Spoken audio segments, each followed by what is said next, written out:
반갑습니다. 송재준입니다. 지난 주말 동안 굉장히 재미난 이야기 한 가지가 나왔습니다.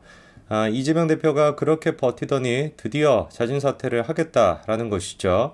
그리고 그 날짜까지도 나왔습니다. 10월 전후로 해가지고 추석 직후로 자진 사퇴를 하겠다라는 거. 물론 그렇게 자진 사퇴를 하면서 알아서 그냥 깜빵에 들어가겠다라는 건 아니었고 끝까지 뭔가 버티기는 버티겠다라는 거죠. 자기가 내려가면서 후임을 정하고 그 후임한테 좀 전통성과 정당성 같은 걸 부여하기 위해서 비대위 체제로 가는 것이 아니라 전당대회를 다시 열 것이다. 근데 자기가 지정한 후임이기 때문에 개딸들도 마찬가지로 그 사람한테 표를 줘가지고 그게 이제 김두관이라는 거 아닙니까? 김두관이를 후임이 이제 당대표로 앉히겠다. 이런 얘기가 나왔었습니다. 개딸들이 듣기에는 오열할 법한 얘기죠. 이 친구들은 이재명을 수령님으로 모시고 있다 보니까 수령님 체제하에서 총선을 치러야 된다라는 생각이 굴뚝 같지만 아무리 우리가 머리를 굴려보고 이렇게 해보더라도 말이 안 되지 않겠습니까? 사실상 10월 전후로 해가지고 이재명에 대한 1심 재판 결과가 나올 가능성이 굉장히 높아요. 그거를 또 염두에 놓고서 그렇게 이제 자진 사퇴설 이런 얘기가 나오는 거 아니겠습니까? 그리고 1심 재판 결과 같은 경우는 이재명 본인 스스로가 보기에도 이거 100% 유죄 아니겠습니까?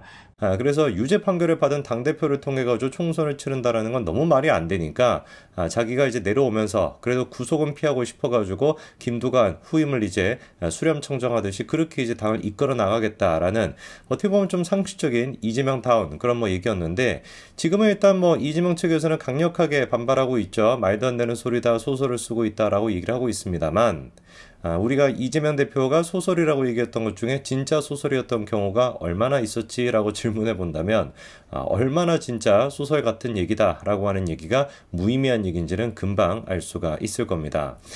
지금 이제 이재명 입장에서도 조금 걱정이 되고 그리고 또 두려움에 떨 수밖에 없는 게 쌍방울과 관련된 문제 그리고 또 대북 사업과 관련된 문제 이거는 사실상 이재명을 제외한 모든 사람들이 전부 다 입장이 똑같은 상황이다 보니까 100% 유죄가 나올 수밖에 없거든요. 대장동이나 백현동이나 위례신도시 이런 것들이야 정진상이나 김용, 김만배 이런 사람들이 아직까지는 버티고 있는 그런 모양새 아닙니까? 근데 적어도 이 대북 사업과 관련된 문제는 이화영과 김성태 줬다라는 사람과 받았다라는 사람이 전부 다 지금 진술이 일치하고 있고 거기에다가 아태업이 됐거나 국정원이 됐거나 싹 다 관련된 지금 관련인들의 진술도 정확하게 다 일치하고 있거든요. 이재명이 한 명만 제외하고는 다 똑같은 거예요. 당연히 그러다 보니까 이게 유죄가 나올 수밖에 없고 그걸 이제 알아차리고 그래서 뭔가 지 나름대로 또 방안을 좀 모색하고 있는 그런 모양새인데 그 과정에서 이제 우리가 예상되는 모습들이 나타나고 있습니다. 개딸들과 그리고 또 민주당 쪽에서는 어떻게 해서든지 간에 이 진술을 깨트려야 되는 것이고 그 진술을 깨트리기 위해서라도 이화영과 김성태 두 사람을 이간질하고 두 사람의 사이를 억지로라도 벌려야 되는 거 아니겠습니까? 그런 맥락에서 이번에 나왔던 기사 한 가지가 있는데요. 쌍방울의 묘한 사회이사 선임이라고 하면서 이화영과 같은 로펌 변호사를 어떻게 된 것인지 발탁했다라고 하는 얘기가 나오고 있습니다. 쌍방울 그룹이 올해 3월부터 H 법무법인의 A 변호사를 사회이사로 선임을 했었고 근데 그 H 법무법인이라는 게 작년 10월부터 이화영이 재판에 넘겨진 후 법률 대리인을 맡고 있는 법무법인이라는 것이죠. 그리고 또 최근에는 이화영의 제3자 뇌물 혐의 검찰 조사에도 입회까지 했었다라는 것인데 저 H 법무법인이 어딘지는 이미 다 알고 계실 겁니다. 중앙일보가 좀 늦게 지금 저렇게 기사를 쓰고 있는데 해광 법무법인을 뜻하는 것이고요. 그리고 사실 제가 지난 영상에서도 말씀을 드렸습니다. 해광의 어떤 변호사가 그 이제 쌍방울의 사회이사를 맡았다라는 거예요. 유영춘 변호사다라는 것까지도 다 말씀을 드렸었습니다. 김성태가 귀국했었을 때 대북 송금과 관련돼 가지고 검찰 측으로부터 기소가 됐었죠. 그때 이제 그 법조인을 영입했다라고 하는데 그게 바로 유영춘 변호사랑 해광 그 법무법인이었습니다. 서로의 법무법인이 똑같다라는 게 논란거리가 될 수도 있을 것 같아요. 우리가 생각해 볼 수 있는 게 김성태가 가지고 있는 그런 어떤 비밀이나 그런 내용들을 이화영한테 전달해 줄 수도 있을 것 같고요. 법무법인이 똑같다 보니까. 그리고 또 거꾸로 이화영 씨가 김성태랑 뭔가 말을 좀 전달해 주고 싶고 입장을 조금 비밀리에 전달해 주고 싶을 때 법무법인을 통해서 또 전달해 줄 수도 있다. 이렇게 볼 수 있는 거 아니겠습니까? 근데 이제 그런 게 다 싹 다 정리가 된 거죠. 그거는 이제 두 사람의 입장이 달랐을 때에 해당이 되는 얘기고, 지금은 이제 어떤 얘기가 되겠습니까? 이화영 씨가 입장을 바꿨잖아요. 김성태가 가지고 있는 생각과 똑같은 지금 생각을 가지고 있고, 이재명에게 내가 방북 사업에 대해서 보고를 했다. 이렇게까지 지금 이화영 씨가 진술을 바꾼 상태 아니겠습니까? 그래서 진술을 바꾸기 전까지는 두 입장이 다른 사람의 법무법이 똑같다라는 게 논란거리가 될 수도 있지만, 두 사람의 입장이 똑같은 상태에서는 법무법이 같다라는 게 뭐가 이상한 거겠습니까? 오히려 그게 정상적인 게 되는 거겠죠, 그렇죠? 그리고 또 이제 개딸들 측에서 지금 이제 이화영 씨를 검찰이 뭔가 회유를 했을 것이다. 그리고 또 검찰이 조작을 했을 것이다 라고 보고 있는 두 번째 근거가 이런 얘기입니다. 일단 한번 들어보시죠. 어느 순간 바뀌었다는 거예요. 그 어느 순간이 어느 순간이냐? 그분의 생각은 그거예요. 뭐 그 시점도 맞는 것 같고. 뭐냐면 변호인을 별건으로 지금 수사하고 있어요. 증거 기록을 일부 유출한 거 아니냐. 네. 이걸 근거로 변호사무실 압수수색하고 막 털고 소환 조사하고 그러고 있습니다. 갑자기 변호인이 검찰과 딜을 하는 사정인들이 자꾸 보이는 거예요. 이 두 번째 논리 같은 것도 터무니없는 얘기가 되는 것이, 애당초 그런 식으로 해광 쪽에서 자료를 유출했던 게 아니었죠, 그렇죠? 해광 같은 경우도 자료가 유출돼가지고 수사 대상이 됐던 근본적인 원인이 누구 때문이었습니까? 그렇죠.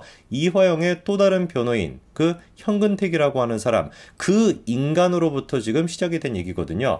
해광은 이미 입장을 밝혔습니다. 우리가 자료 같은 걸 유출한 적이 없다라는 거예요. 그럼 남아있는 사람이 누구밖에 없는데 현근택이밖에 없지 않습니까? 그리고 또 현근택이 같은 경우는 그거와 관련된 논란 때문에 결국에 이화영 씨 변호인단에서 사임까지 한 상태란 말이에요. 애당초 그러니까 이 문제가 해관과 연관이 돼 있는 것도 아니고 민주당에서부터 시작해가지고 민주당으로 끝나는 그 문제에 불과했던 겁니다. 근데 뭐 이거를 가지고 검찰이 지금 뭐 어떻게 뭐 변호인단과 딜을 치고 있다 뭐다라고 하는 거는 정신이 좀 나가 있는 사람의 망상밖에 안 되는 것인데, 참으로 공교롭게도 그런 망상을 누가 또 하고 있었던 거예요? 이화영 씨 부인이 하고 있었던 것이죠. 김현정의 그 방송에 나가가지고 했던 그 얘기를 지금 똑같이 저렇게 김영민 TV에서도 하고 있는 그런 상태인 겁니다.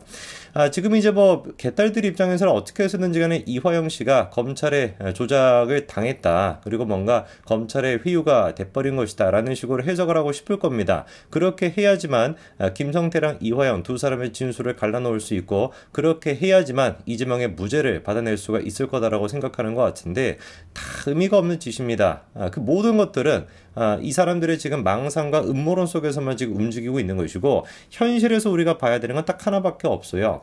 그래서 결론적으로 당사자라고 할 수 있는 이화영 씨가 어떤 선택을 했고 이화영 씨가 어떤 얘기를 하냐, 이것만 중요한 거 아니겠습니까? 검찰이 정말로 뭐 회유를 했거나 검찰이 뭔가 조작을 했거나 김성태가 뭐 변호인단 같은 거를 똑같은 뭐 해광이라고 하는 변호인을 통해 가지고 어떻게 했다, 이 모든 것들이 성립되기 위해선 누구 얘기가 필요한 거예요? 이화영 씨 본인 스스로의 얘기가 필요한 겁니다. 그런데 이화영 씨는 어떤 선택을 한 상태예요? 그쵸? 변호인단 해임을 안 시키겠다, 끝까지 가겠다라는 게 지금 이화영 씨의 입장 아니겠습니까? 이것만 우리가 따지면 되는 겁니다. 다른 뭐 모든 얘기는 그냥 뭐에 불과한 거예요? 음모론적 망상에 불과한 것이고, 이화영 씨는 결국에 지금 입장을 바꿨고, 그리고 그 입장을 대변하는 변호인단, 그 해관과 같이 가겠다라고 결정을 한 상태입니다. 그렇기 때문에 무슨 뭐 자필 편지 속에서 입장이 바뀌었다, 사실 원래 이화영 씨가 하고 싶었던 얘기는 이재명한테 보고한 적이 없다라고 하는 내용이었다라는 것도 다 그냥 뭐에 불과한 거예요? 지들의 망상에 불과한 것이고, 오히려 지금 보니까 이화영 씨에 대해서 조작 수사를 벌이고 있는 건 검찰이 아니라 민주당 쪽에서 조작을 하고 있는 거 아닌가라는 생각이 들 정도입니다. 특히나 이제 그 문제가 되고 있는 그 옥중 편지라고 하는 것도 지금 어떤 얘기가 나오고 있어요? 찍혀있는 날짜가 다르다라는 얘기가 나오고 있죠. 이화영 씨 같은 경우는 편지를 지금 21일에 썼다라고 저렇게 분명히 자필에 적혀 있는데, 편지가 이렇게 나갈 때, 그 이제 구치소에서 나갈 때 도장을 또 찍을 텐데, 그 도장이 찍혀있는 날짜는 언제입니까? 7월 20일입니다. 예를 들어가지고 이화영 씨가 적은 날짜가 21일이고 그 편지가 나갈 때 직인이 찍힐 때는 그 날짜가 22일이라고 한다면 이해가 될 수 있는데, 편지가 나간다라고 했던 날짜가 오히려 지금 하루가 더 빠르다라고 하는 건 더 이상한 거 아니겠습니까? 그러다 보니까 애당초 옥중 편지라는 것 자체가 이화영 씨 의지와는 상관없이 작성됐을 것이다 라고 하는 얘기가 더 힘을 받고 있는 그런 상태이죠. 글쎄요, 뭐 이재명 입장에서는, 그리고 또 개딸들 입장에서는 어떻게 해서든지 간에 김성태랑 이화영 두 사람을 갈라놓고 진술의 신빙성을 떨어뜨려 보겠다라고 발악을 하고 있는 상태인데, 별로 그렇게 통할 것 같지가 않습니다. 이화영 씨가 입장을 바꾼 거는 철저히 누구의 뜻이에요? 이화영 씨 본인의 뜻입니다. 검찰이 뭔가 조작 수사를 하고 검찰이 뭔가 회유하고 이런 모든 것들은 그냥 다 썰데기면 헛소리에 불과한 것이고, 이화영 씨가 입장을 바꿨기 때문에 저렇게 지금 얘기하고 저렇게 행동하고 있는 것이고, 바로 그렇기 때문에 우리 그 이재명 대표 같은 경우는 10월 달에 재판 결과가 나온다면 100% 유죄 판결이 나올 수밖에 없다라는 것이죠. 남아있는 선택지는 이재명이 그냥 자진 사퇴하는 거, 그리고 김두관이를 바지 사정으로 앉히는 것밖에 없어 보이는데, 바지 사정으로 앉혀진 김두관이가 과연 이재명의 뜻대로 움직일까? 그것도 아직은 미지수에 남아있는 상태입니다.